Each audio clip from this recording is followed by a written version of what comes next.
Halo sahabat Rudi. Halo Pak Rudi, apa kabar? Baik Mas Pandu, terima kasih. Hari ini kita akan lanjut ngobrol-ngobrol Pak Rudi tentang demosi. Banyak pertanyaan tentang apa sih itu demosi, dan pertanyaan ini bukan hanya berasal dari publik, tapi juga dari PPK dan juga dari ASN itu sendiri. Menurut Pak Rudi, apa sih itu demosi? Baik, demosi adalah apabila ada seorang pejabat struktural yang karena satu dan lain hal kemudian jabatannya diturunkan satu tingkat lebih rendah, itu demosi. Nah, Mas Pandu, demosi bukan sesuatu hal yang tabu atau yang dilarang dalam manajemen ASN. Namun demikian, demosi dapat dilakukan apabila ada satu dari 4 hal berikut ini yang terjadi. Diperbolehkan Boleh, adanya demosi, Pak ya? Sangat diperbolehkan. Sekarang apa Pak Rudi yang diperbolehkan ketika demosi dan apa yang tidak diperbolehkan ketika melakukan demosi? Baik, demosi diperbolehkan apabila ada pejabat pimpinan tinggi yang satu melanggar disiplin PNS. Oke. Pejabat Pimpinan tinggi tersebut diperiksa oleh tim yang benar, diperiksa oleh tata cara yang benar sebagaimana diatur dalam dulu PP 53 tahun 2010 tentang disiplin PNS. Sekarang telah dirubah menjadi PP 94 tahun 2021.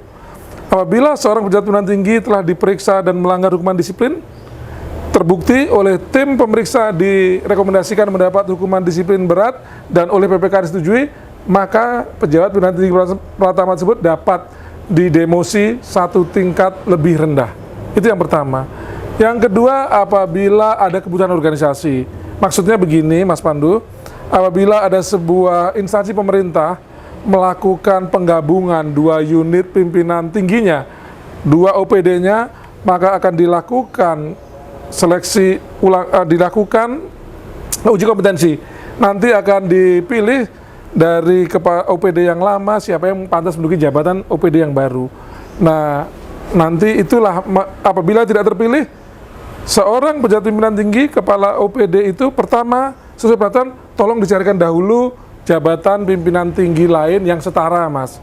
Kalau sudah penuh jabatan struktural, bisa dicarikan jabatan pimpinan tinggi yang lain atau mungkin jabatan fungsional yang lain. Apabila dua-duanya penuh, maka kepala dinas tersebut, eselon 2 tersebut dapat ditempatkan pada jabatan administrator yang tersedia sesuai dengan kompetensinya.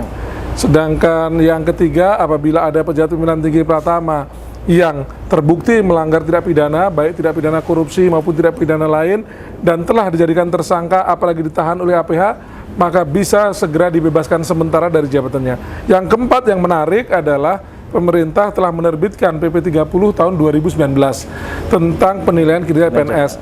Pasal 57 menyebutkan pejabat pimpinan tinggi Pratama yang tidak memenuhi targetnya diberi waktu 6 bulan memperbaiki. Setelah 6 bulan juga capaian kinerjanya tidak membaik, bahkan capaian kinerja di bawah 20%, maka yang bersangkutan bisa didemosi satu tingkat lebih rendah. Demikian. Berarti ada proses terlebih dahulu ya Pak Rudi ya? Tidak serta-merta ASN itu langsung didemosi oleh PPK. Ya, betul sekali Mas Pandu, betul sekali Mas. Itu semua tadi Mas harus dilengkapi dengan tata caranya. Sebagai contoh, untuk penjatuhan hukuman disiplin harus sesuai dengan tata cara yang diatur dalam PP 94 tahun 2021. Demikian juga untuk pendemosian karena pelanggaran kinerja harus dengan tata cara sebagaimana diatur dalam PP 30, yaitu ada tim penilai kinerja. Seperti itu Mas. Berarti ini adalah demosi yang kita bisa katakan halal lah Pak ya? Yeah. Diperbolehkan karena sudah sesuai dengan ketentuan peraturan perundang-undangan. Betul sekali. Nah sekarang berarti apa yang menyebabkan demosi itu tidak diperbolehkan?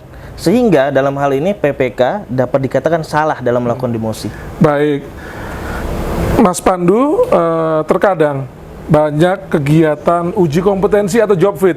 Nah, ketika melakukan uji kompetensi dan job fit itu ada beberapa PPK yang mengartikan karena dianggap kompetensinya tidak sesuai, maka pejabat yang bersangkutan bisa didemosikan. Ini yang tidak boleh Mas Pandu, karena sekali lagi maksud daripada uji kompetensi atau job fit adalah untuk memetakan kompetensi pejabat pimpinan tinggi yang bersangkutan, Mas, bukan untuk melakukan penonjopan.